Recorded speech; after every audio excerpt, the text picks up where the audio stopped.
Chapter 11. Psychotherapeutics. In the whole range of psychological research, there is no branch of the study of such transcendent practical interest and importance to the world as that which pertains to its application to the cure of disease. That there resides in mankind a psychic power over the functions and sensations of the body, and that power can be invoked at will, under certain conditions, and applied to the alleviation of human suffering, no longer admits of a rational doubt. The history of all nations presents an unbroken line of testimony in support of the truth of this proposition. In the infancy of the world, the power of secretly influencing men for good or evil, including the healing of the sick, was possessed by the priests and saints of all nations. Healing of the sick was supposed to be a power derived directly from God, and it was exerted by means of prayers and ceremonies, laying on of hands and incantations, amulets and talismans, rings, relics, and images. And the knowledge of it was transmitted with the sacred mysteries. Numerous examples of the practice of healing by the touch and by the laying on of hands are related in the Old Testament. Moses was directed by the Lord to transmit his power and honor to Joshua by the laying on of hands. Elijah healed the dead child by stretching himself upon the body and calling upon the name of the Lord, and Elisha raised the dead son of the Shunammite woman by the same means. It was even supposed that the power survived his death. The New Testament is full of examples of the most striking character, and the promise of the Master to those who believe, "In my name shall they cast out devils, they shall speak with new tongues, they shall take up serpents, and if they drink any deadly thing, it shall not hurt them. They shall lay their hands on the sick, and they shall recover," applies to all mankind today as well as to his followers upon whom he had conferred his power in person. That this power was transmitted to future generations, and that the saints and others regarded it as the heritage of the Church and employed it with humble faith, in imitation of the Master, for the good of mankind, is shown by numerous examples. While the chroniclers have undoubtedly embellished many actual cures and recited many fictitious ones, the fact that the saints and others possessed healing powers cannot be questioned. Thus, St. Patrick, the Irish apostle, healed the blind by laying on his hands. St. Bernard, says Anna Moser, is said to have restored 11 blind persons to sight and 18 lame persons to the use of their limbs in one day at Constance. At Cologne he healed 12 lame, caused 3 dumb persons to speak, 10 who were deaf to hear, and, when he himself was ill, St. Lawrence and St. Benedict appeared to him and cured him by touching the affected part. Even his plates and dishes are said to have cured sickness after his death. The miracles of Saints Margaret, Catherine, Hildegard, and especially the miraculous cures of the 2 holy martyrs, Cosmos and Damianus, belong to this class. Among others, they freed the Emperor Justinian from an incurable sickness. St. Odelia embraced in her arms a leper who was shunned by all men, warmed him, and restored him to health. Remarkable above all others are those cases where persons who were at the point of death have recovered by holy baptism or extreme unction. The Emperor Constantine is one of the most singular examples. Pyrrhus, king of Epirus, had the power of assuaging colic and affections of the spleen by laying the patients on their backs and passing his great toe over them. The Emperor Vespasian cured nervous affections, lameness, and blindness solely by the laying on of his hands. According to Coelius Spartianus, Hadrian cured those afflicted with dropsy by touching them with the points of his fingers, and recovered himself from a violent fever by similar treatment. King Olaf healed Egil on the spot by merely laying his hands upon him and singing proverbs. The kings of England and France cured diseases of the throat by touch. It is said that the pious Edward the Confessor and, in France, that Philip I were the first who possessed this power. In England the disease was therefore called King's Evil. In France this power was retained till within a recent period. Among German princes this curative power was ascribed to the Counts of Habsburg, and also that they were able to cure stammering by a kiss. Pliny says, "There are men whose whole bodies possess medicinal properties, as the Marsi, the Psylli, and others, who cure the bite of serpents merely by the touch." This he remarks especially of the island of Cyprus, and later travelers confirm these cures by the touch. In later times the Salmadors and Ensalmadors of Spain became very celebrated, who healed almost all diseases by prayer, laying on of the hands, and by the breath. In Ireland, Valentine Greatrakes cured at first king's evil by his hands, later, fever, wounds, tumors, gout, and at length all diseases. In the 17th century, the gardener Lavret and the notorious Streeper performed cures in London by stroking with the hand. In a similar manner, cures were performed by Michael Medina and the child of Salamanca, also Marcellus Empiricus. Richter, an innkeeper at Royan in Silica, cured, in the years 1817-1818, many thousands of sick persons in the open fields by touching them with his hands. Under the popes, laying on of the hands was called chirothecy. Again, Ennemoser says, as regards the resemblance which the science bears to magnetism, it is certain that not only were the ancients acquainted with an artificial method of treating disease, but also with somnambulism itself. Among others, Agrippa von Nebtestheim speaks of this plainly when he says, in his Occulta Philosophia, page 451, there is a science, known to but very few, of illuminating and instructing the mind, so that at one step it is raised from the darkness of ignorance to the light of wisdom. This is produced principally by a species of artificial sleep, in which a man forgets the present, and, as it were, perceives the future through divine inspiration. Unbelieving and wicked persons can also be deprived of this power by secret means. Coming down to more recent times, we find that cures, seemingly miraculous, are as common today as at any period of the world's history. In fact, one unbroken line of such phenomena is presented to the student of psychotherapeutics, which extends from the earliest period of recorded history to the present time. At no time in the world's history has there been such a widespread interest in the subject as now, and the hopeful feature is that the subject is no longer relegated to the domain of superstition, but is being studied by all classes of people, from the ablest scientists down to the humblest peasant. The result is that theories almost innumerable have been advanced to account for what all admit to be a fact, namely, that there exists a power to alleviate human suffering, which lies not within the domain of material science, but which can be invoked at the will of man and controlled by human intelligence. It would be tedious and unprofitable to discuss at length the numerous theories advanced by the different sects and schools which have an existence today. It is sufficient to know that all these schools effect cures of the most wonderful character, many of them taking rank with the miracles of the Master. This one fact stands out prominent and significant, namely, that the theories advanced to account for the phenomena seem to have no effect upon the power invoked. Paracelsus stated what is now an obvious scientific fact when he uttered these words: whether the object of your faith be real or false, you will nevertheless obtain the same effects. Thus, if I believe in St. Peter's statue as I should have believed in St. Peter himself, I shall obtain the same effects that I should have obtained from St. Peter. But that is superstition. Faith, however, produces miracles, and whether it is a true or a false faith, it will always produce the same wonders. Much to the same effect are the words uttered in the 16th century by Pomponazzi.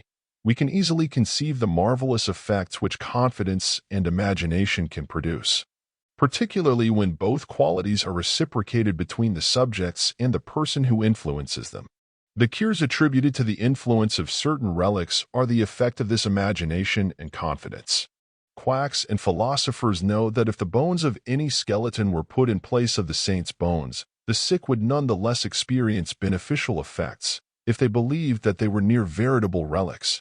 Bernheim, quoting the foregoing passages, follows with a story, related by Sobernheim, of a man with a paralysis of the tongue which had yielded to no form of treatment, who put himself under a certain doctor's care. The doctor wished to try an instrument of his own invention, with which he promised himself to get excellent results. Before performing the operation, he introduced a pocket thermometer into the patient's mouth. The patient imagined it to be the instrument which was to save him. In a few minutes he cried out joyfully that he could once more move his tongue freely. Among our cases, continues Bernheim, facts of the same sort will be found. A young girl came into my service, having suffered from complete nervous aphonia for nearly 4 weeks. After making sure of the diagnosis, I told my students that nervous aphonia sometimes yielded instantly to electricity, which might act simply by its suggestive influence. I sent for the induction apparatus. Before using it, I wanted to try simple suggestion by affirmation. I applied my hand over the larynx and moved it a little, and said, "Now you can speak aloud." In an instant, I made her say A, then B, then Maria. She continued to speak distinctly. The aphonia had disappeared. The Bibliothèque Choisie de Médecine, says Hack-Tuch, gives a typical example of the influence exercised by the imagination over intestinal action during sleep. The daughter of the consul at Hanover, aged 18, intended to use rhubarb, for which she had a particular dislike, on a following day. She dreamed that she had taken the abhorred dose. Influenced by this imaginary rhubarb, she waked up and had 5 or 6 easy evacuations. The same result is seen in a case reported by Demangin. A monk intended to purge himself on a certain morning. On the night previous, he dreamed that he had taken the medicine and consequently waked up to yield to nature's demands. He had 8 movements. But among all the moral causes which, appealing to the imagination, set the cerebral mechanism of possible causes at work, none is so efficacious as religious faith. Numbers of authentic cures have certainly been due to it. The Princess of Schwarzenberg had suffered for 8 years from a paraplegia for which the most celebrated doctors in Germany and France had been consulted. In 1821, the Prince of Hohenlohe, who had been a priest since 1815, brought a peasant to the princess, who had convinced the young prince of the power of prayer in curing disease.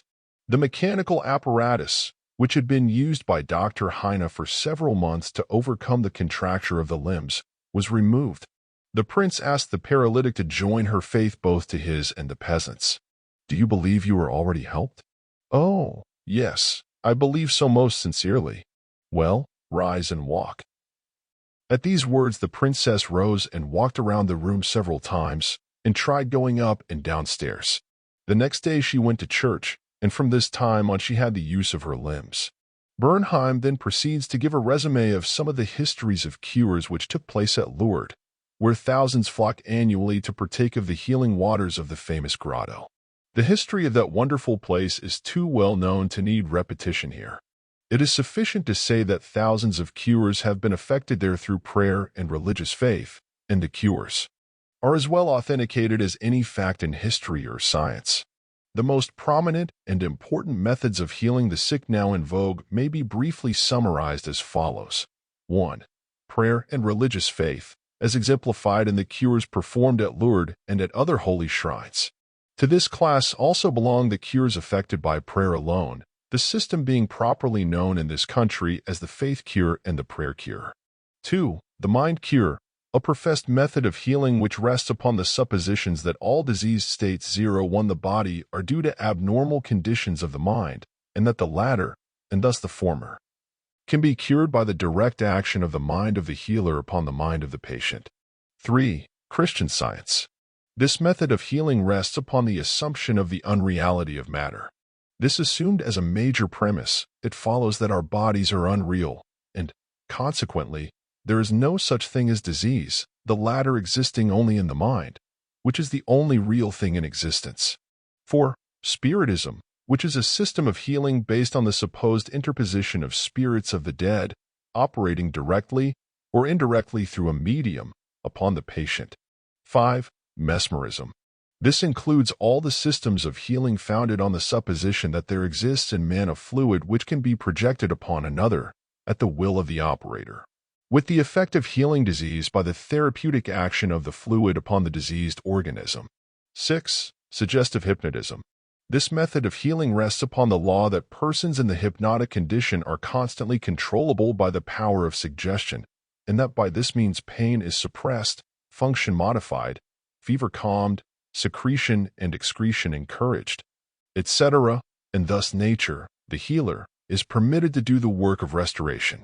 Each of these schools is subdivided into sects, entertaining modified theories of causation, and employing modified processes of applying the force at their command. There is but one thing common to them all, and that is that they all cure diseases. We have, then, 6 different systems of psychotherapeutics based upon as many different theories, differing as widely as the poles, and each presenting indubitable evidence of being able to perform cures which in any age but the present would have been called miraculous. The most obvious conclusion which strikes the scientific mind is that there must be some underlying principle which is common to them all.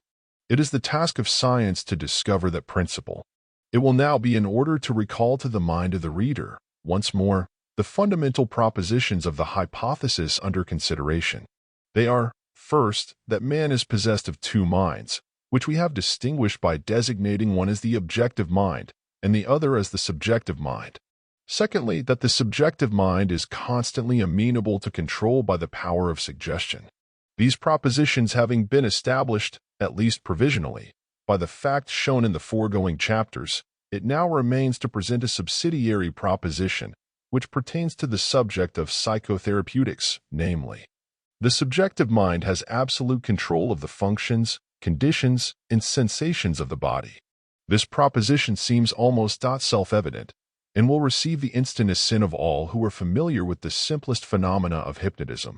It is well known, and no one at all acquainted with hypnotic phenomena now disputes the fact that perfect anesthesia can be produced at the will of the operator simply by suggestion. Hundreds of cases are recorded where the most severe surgical operations have been performed without pain upon patients in the hypnotic condition. The fact can be verified at any time by experiment on almost any hypnotic subject, and in case of particularly sensitive subjects, the phenomena can be produced in the waking condition. How the subjective mind controls the functions and sensations of the body, mortal man may never know. It is certain that the problem cannot be solved by reference to physiology or cerebral anatomy. It is simply a scientific fact which we must accept because it is susceptible of demonstration, and not because its ultimate cause can be explained. The three foregoing fundamental propositions cover the whole domain of psychotherapeutics and constitute the basis of explanation of all phenomena pertaining thereto. It seems almost superfluous to adduce facts to illustrate the wonderful power which the subjective mind possesses over the functions of the body. Beyond reminding the reader of the well-known facts above mentioned regarding the production of the phenomena of anesthesia by suggestion. Nevertheless, it must not be forgotten that the production of anesthesia in a healthy subject is a demonstration of subjective power which implies far more than appears upon the surface. The normal condition of the body is that of perfect health, with all the senses performing their legitimate functions. The production of anesthesia in a normal organism is, therefore, the production of an abnormal condition. On the other hand, the production of anesthesia in a diseased organism implies the restoration of the normal condition, that is, a condition of freedom from pain. In this, all the forces of nature unite to assist. And as every force in nature follows the lines of least resistance, it follows that it is much easier to cure diseases by mental processes than it is to create them, provided always that we understand the modus operandi. It is well known that the symptoms of almost any disease can be induced in hypnotic subjects by suggestion. Thus, partial or total paralysis can be produced, fever can be brought on, with all the attendant symptoms, such as rapid pulse and high temperature, flushed face, etc., or chills, accompanied by a temperature abnormally low. Or the most severe pains can be produced in any part of the body or limbs. All these facts are well known, and still more wonderful facts are stated in all the recent scientific works on hypnotism. For instance, Bernheim states that he has been able to produce a blister on the back of a patient by applying a postage stamp and suggesting to the patient that it was a fly plaster. This is confirmed by the experiments of Moll and many others, leaving no doubt of the fact that structural changes are a possible result of oral suggestion. On this subject, Bernheim makes the following observations. Finally, hemorrhages and bloody stigmata may be induced in certain subjects by means of suggestion. M.M. Buru and Buret of Rochefort have experimented on this subject with a young Marine, a case of hysteroepilepsy. M. Buru put him into the somnambulistic condition and gave him the following suggestion. At 4 o'clock this afternoon, after the hypnosis, you will come into my office, sit down in the armchair, cross your arms upon your breast, and your nose will begin to bleed. At the hour appointed, the young man did as directed. Several drops of blood came from the left nostril. On another occasion, the same investigator traced the patient's name on both his forearms with the dull point of an instrument. Then, when the patient was in the somnambulistic condition, he said, At 4 o'clock this afternoon you will go to sleep, and your arms will bleed along the lines which I have traced, and your name will appear written on your arms in letters of blood." He was watched at 4 o'clock and seemed to fall asleep. On the left arm the letters stood out in bright red relief, and in several places there were drops of blood. The letters were still visible 3 months afterwards, although they had grown gradually faint. Dr. Mabille, director of the insane asylum at La Fonde, near Rochelle, a former pupil of excellent standing, repeated the experiment made upon the subject at Rochefort after he was removed to the asylum and confirmed it. He obtained instant hemorrhage over a determined region of the body. He also induced an attack of spontaneous somnambulism, in which the patient, doubting his personality, so to speak, suggested to himself the hemorrhagic stigmata on the arm, thus repeating the marvelous phenomena of the famous stigmatized autosuggestionist, Louis Lado. These facts, then, seem to prove that suggestion may act upon the cardiac function and upon the vasomotor system. Phenomena of this order, however, rarely occur. They are exceptional and are obtained in certain subjects only. I have in vain tried to reproduce them in many cases. These facts are sufficient to prove, however, that when in a condition of special psychical concentration, the brain can influence even the organic functions, which in the normal state seem but slightly amenable to the will. These facts demonstrate at once the correctness of two of the fundamental propositions before stated, namely, the constant amenability of the subjective mind to the power of suggestion, and the perfect control which the subjective mind exercises over the functions, sensations, and conditions of the body. All the foregoing phenomena represent abnormal conditions induced by suggestion, and are, as before stated, all the more conclusive proofs of the potency of the force invoked.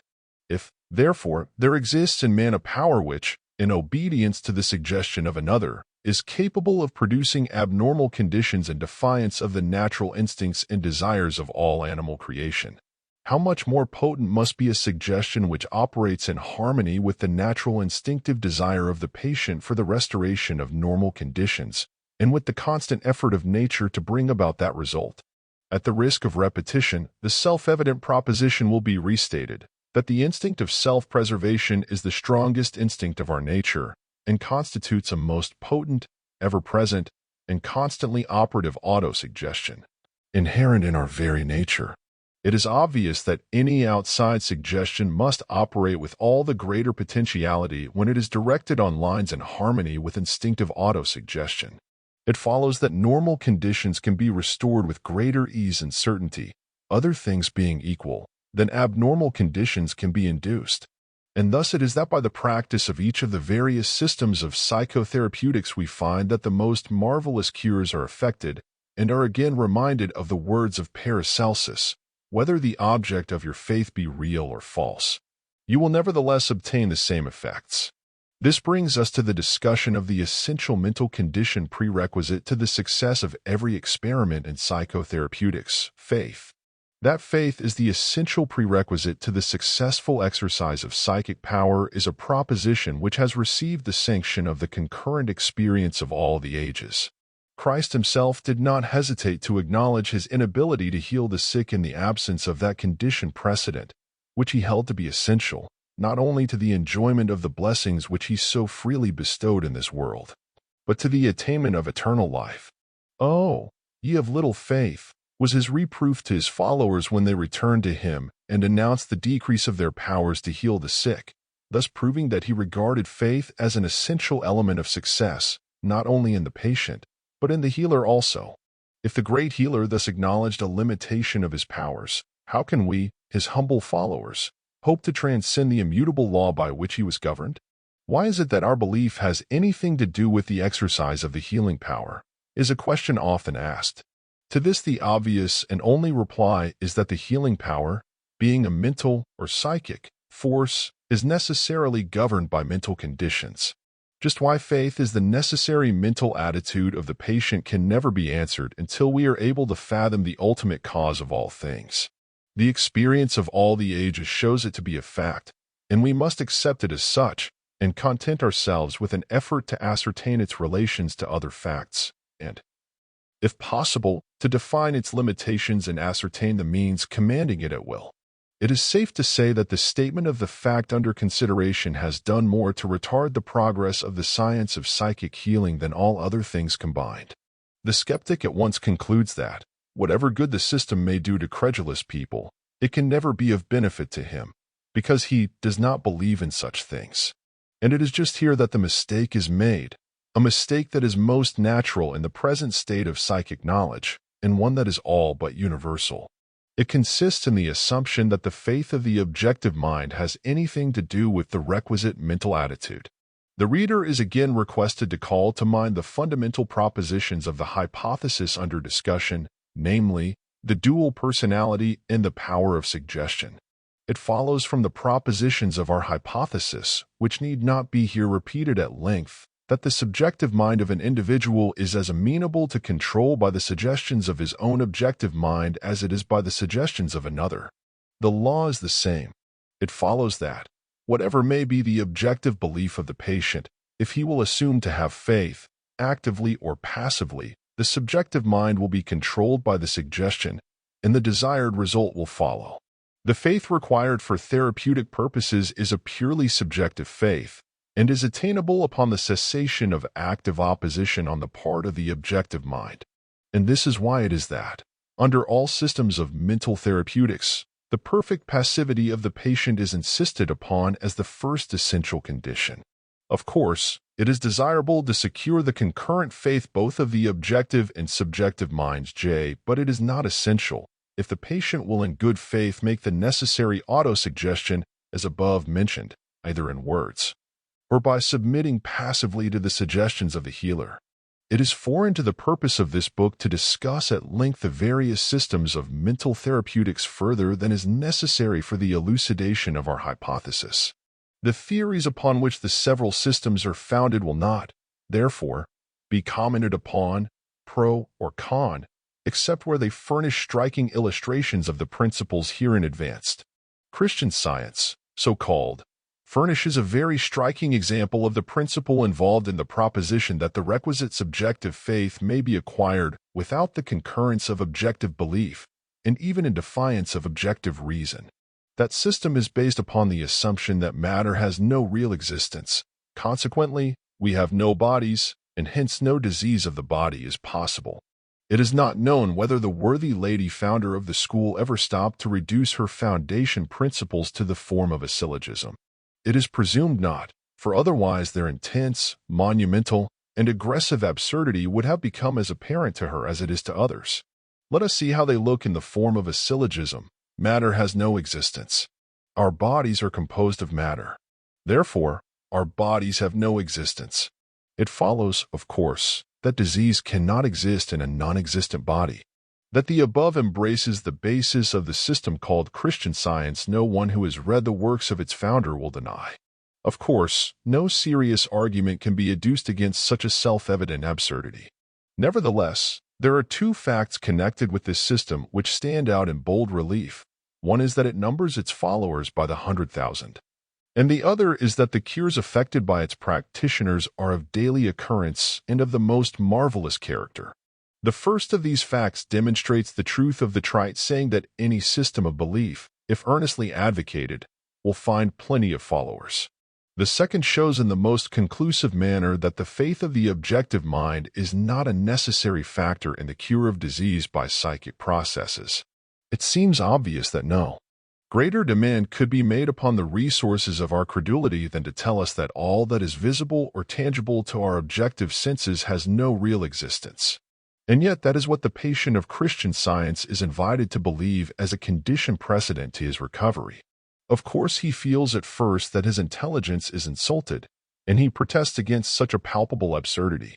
But he is quieted by soothing words, and is told to get himself into a perfectly passive condition, to say nothing and to think of nothing for the time being.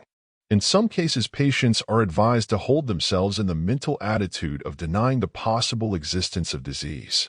The essential condition of passivity being acquired by the patient, the healer also becomes passive and assumes the mental attitude of denying the existence of disease in the patient, or elsewhere, for that matter, and affirms with constant iteration the condition of perfect healthfulness. After a stance of this kind, lasting perhaps half an hour, the patient almost inevitably finds immense relief and often feels himself completely restored to health. To say that the patient is surprised is but feebly to convey his impressions. He is confounded. The healer triumphantly asks, "What do you think of my theory now?" It is of little use for him to reply that he does not see that the theory is necessarily correct because he was healed.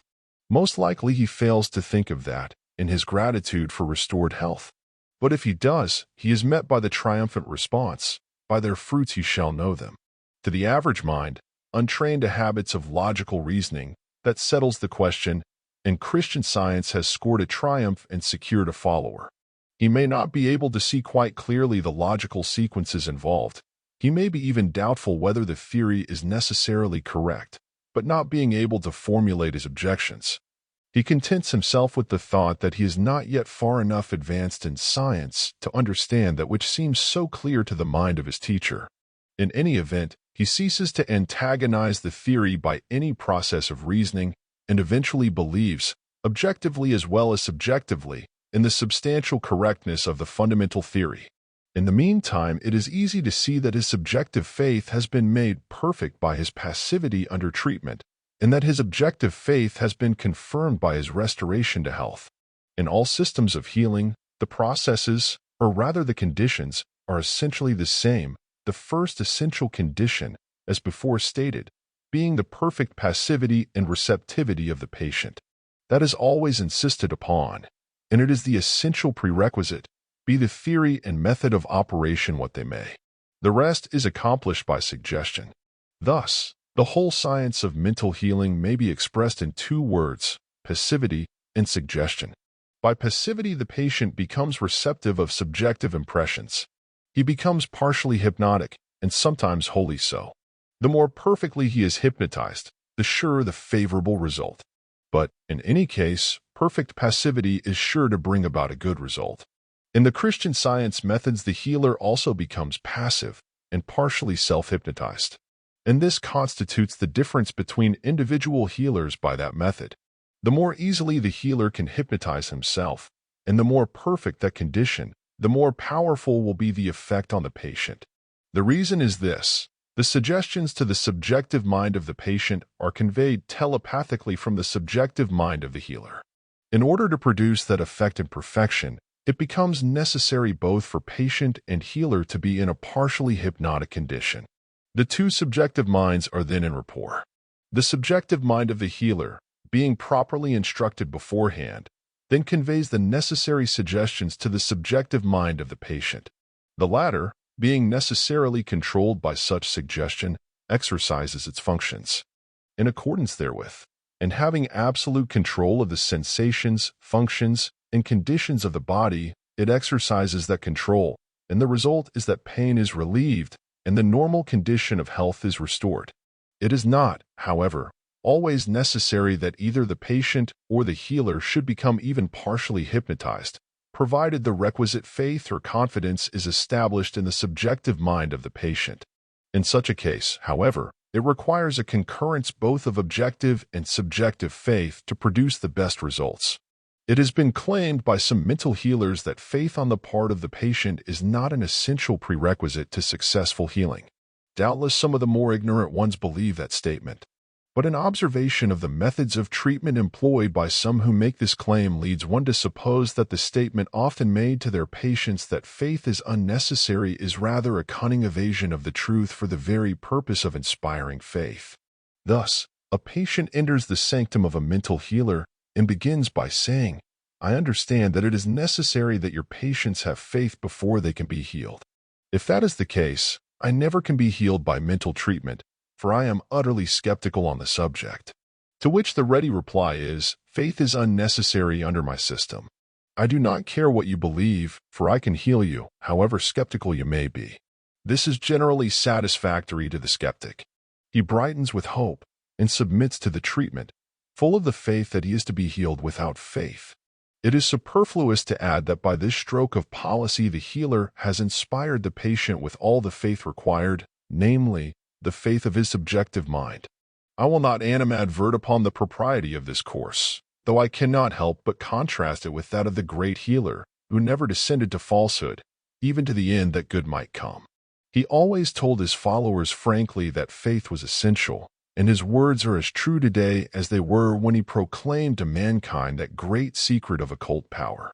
Jesus was the first to proclaim the great law of faith, and when he uttered that one word, he epitomized the whole science of psychotherapeutics.